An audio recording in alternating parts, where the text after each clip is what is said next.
വബറകാതുഹു. അസ്സലാമു അലൈക്കും വറഹ്മത്തുള്ളാഹി തആല വബറകാതുഹു. അൽഹംദുലില്ലാഹ് വസ്സലാത്തു വസ്സലാമു അലാ റഹ്മത്തുൽ ആലമീൻ വഅലാ ആലിഹി വസഹ്ബിഹി അജ്മഈൻ അമ്മാ ബഅദ്. കൂടി ഖുർആൻ പഠിക്കുക എന്ന നല്ല ഉദ്ദേശത്തോടു കൂടി ഖൈറുക്കും മൻ തഅല്ലമൽ ഖുർആന വഅല്ലമ, നിങ്ങളിൽ ഏറ്റവും ഉത്തമർ ഖുർആൻ പഠിക്കുകയും പഠിപ്പിക്കുകയും ചെയ്യുന്നവരാണ് എന്ന മുത്തനബി സല്ലല്ലാഹു അലൈഹി വസല്ലമ തങ്ങളുടെ തിരുവാക്കുകളോട് ചേർന്ന് നിന്നുകൊണ്ട് ഇൻഷാ അല്ലാഹ് നമ്മൾ ഖുർആനിലെ പ്രധാനപ്പെട്ട ചില സൂക്തങ്ങളുടെ ചില ആയത്തുകളുടെ അർത്ഥം ഗ്രഹിക്കുവാനാണ് ഈ റമദാനിൽ തൻസീലിന്റെ ഭാഗമായിട്ട് ശ്രമിക്കുന്നത്. അല്ലാഹു സുബ്ഹാനഹു വ തആല തൗഫീഖ് നൽകട്ടെ, ആമീൻ. പരമാവധി എല്ലാവരും ഇനി മുതലുള്ള ലൈവ് ക്ലാസ്സുകളിലൊക്കെ വരിക.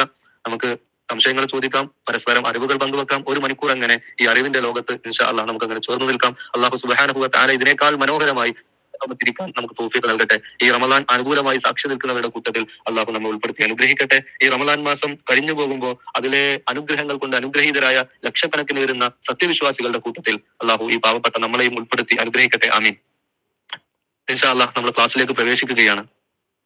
ആദ്യത്തെ ക്ലാസ് ആയത്തുൽ കുർസിയെ കുറിച്ചാണ്. വിശുദ്ധ ഖുർആനിലെ 2ാമത്തെ അധ്യായമായ സൂറത്തുൽ ബഖറ. ബഖറ സൂറത്തിന് ആ പേര് വരാൻ കാരണം ഒരു ബഖറയുമായി ബന്ധപ്പെട്ട ചരിത്രം ആ സൂറത്തിലുണ്ട്. ബഖറ എന്ന് പറഞ്ഞാൽ പശു. ബനൂ ഇസ്രായേലിയരിലേക്ക് അല്ലാഹു സുബ്ഹാനഹു വ തആല ഒരു പരീക്ഷണാർത്ഥം ഒരു ചരിത്ര സംഭവം അവരിലേക്ക് നൽകുന്നുണ്ട്. അതിന്റെ ഭാഗമായി ഒരു പശുവിനെ അറുക്കാൻ അവർ നിർബന്ധിക്കപ്പെടുന്നു, അവർ നിർദ്ദേശിക്കപ്പെടുന്നു.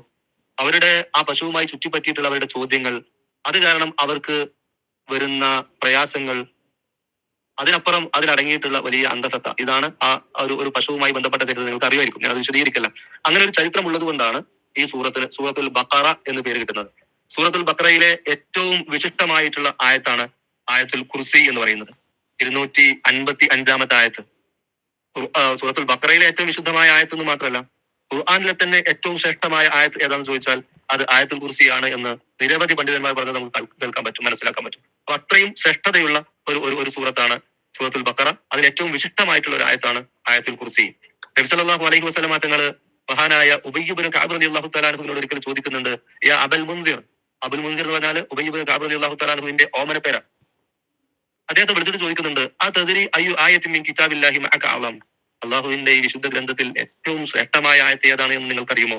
ഖുർആനിലെ ഏറ്റവും മഹത്വമുള്ള ആയത്ത് ഏതാണ്? നബി സല്ലല്ലാഹു അലൈഹി വസല്ലം ചോദിക്കാം. അപ്പൊ മഹാനവറുകൾ പറഞ്ഞു, ഉബയ്യ് റളിയല്ലാഹു തആല പറഞ്ഞു, അല്ലാഹു റസൂലുഹു അലം.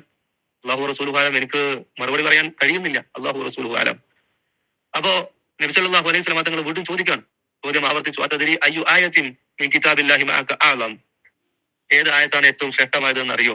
ആ സമയത്ത് മഹാനവറുകൾ പറഞ്ഞു, അല്ലാഹു ലാ ഇലാഹ ഇല്ലാ ഹുവൽ ഹയ്യുൽ ഖയ്യൂം എന്നാരംഭിക്കുന്ന ആയത്തുൽ കുർസിയാണ് ഏറ്റവും ശ്രേഷ്ഠമായ ആയത്ത്. ആ സമയത്ത് നബി സല്ലല്ലാഹു അലൈഹി വസല്ലം തങ്ങൾ അദ്ദേഹത്തിന്റെ നെഞ്ചിൽ ഇങ്ങനെ ആശീർവദിച്ച് അനുഗ്രഹിച്ച് കുത്തിയിട്ട് പറഞ്ഞു, നിങ്ങൾക്ക് അല്ലാഹു തആല എൽമു കൊണ്ട് നിങ്ങൾ അനുഗ്രഹിക്കട്ടെ അബുൽ മുൻദിർ. എന്ന് വെച്ചാൽ അദ്ദേഹം പറഞ്ഞത് വളരെ സത്യസന്ധമാണ്. വിശുദ്ധ ഖുർആനിലെ ഏറ്റവും ശ്രേഷ്ഠമായ ആയത്താണ് ആയത്തുൽ കുർസി എന്ന് പറയുന്നത്. ഇത് ഏറ്റവും ശ്രേഷ്ഠമാവാൻ ഒരുപാട് കാരണങ്ങളുണ്ട്.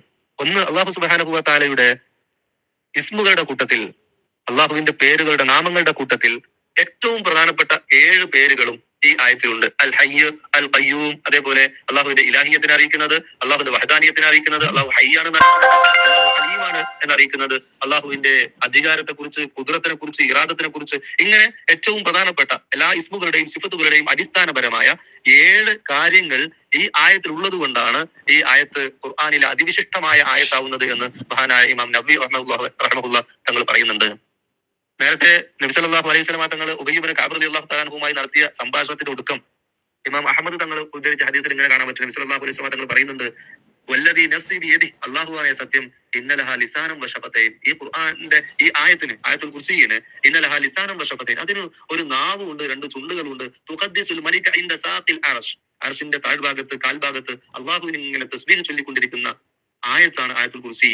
ഈ ആയത്ത് ഒരു രൂപം കൊണ്ട് അർശിന്റെ താഴെ അള്ളാഹുവിനെ ഇങ്ങനെ സ്തുതിച്ചുകൊണ്ടിരിക്കുന്നു, തസ്ബീഹ് ചൊല്ലിക്കൊണ്ടിരിക്കുന്നു. അങ്ങനത്തെ ശ്രേഷ്ഠമായ ആയത്താണത്. ഈ ഒരു ഹദീസിൽ വേറെ 2 കാര്യങ്ങളുണ്ട്. ഒന്ന്, ഉബയ്യ് റളിയല്ലാഹു തആല അൻഹു ആദ്യം അല്ലാഹു റസൂലുഹു ആരെന്ന് പറയുന്നു, പിന്നീട് മറുപടി പറയുന്നു. എന്തുകൊണ്ടായിരിക്കും ആദ്യം മറുപടി പറയാതിരിക്കുന്നുണ്ടാവുക? അതൊരു അദബാണ്. നബി സല്ലല്ലാഹു അലൈഹി വസല്ലം തങ്ങൾ എന്തോ കാര്യം പറയാൻ ഉദ്ദേശിക്കുന്നുണ്ട്. അപ്പൊ നബി സല്ലല്ലാഹു അലൈഹി വസല്ലം തങ്ങൾ അത് പറയട്ടെ. അതിൽ താൻ കരുതിയതിനേക്കാൾ കൂടുതൽ ചിലപ്പോൾ അറിവുണ്ടാവും, ചിലപ്പോൾ തന്റെ മനസ്സിലുള്ളതാവില്ല ശരി. അതുകൊണ്ട് അല്ലാഹു റസൂലുഹു അലം എന്ന് പറയാനാണ് അദബ് എന്ന് മനസ്സിലാക്കിയിട്ടാണ് ആദ്യം അങ്ങനെ പറയുന്നത്.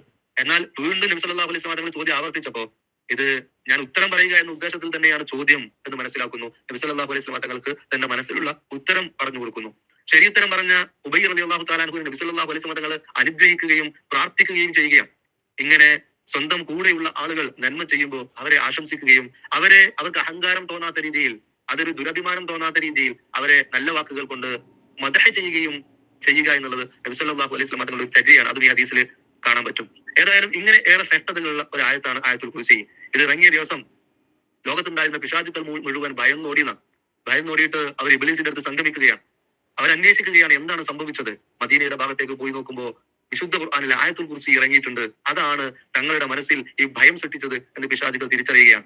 ആയത്തുൽ കുർസി ഇറങ്ങിയ രാത്രി ലോകത്തുള്ള മുഴുവൻ ബിംബങ്ങളും തലകുത്തനെ വീണു എന്നും അക്കാലത്തെ കിങ്കരന്മാരായിരിക്കുന്ന രാജാക്കന്മാരുടെ തലയിൽ നിന്ന് കിരീടം താഴെ വീണു എന്നൊക്കെ തഫ്സീറുകളിൽ കാണാൻ പറ്റും. അപ്പോ ഇങ്ങനെ ഒരുപാട്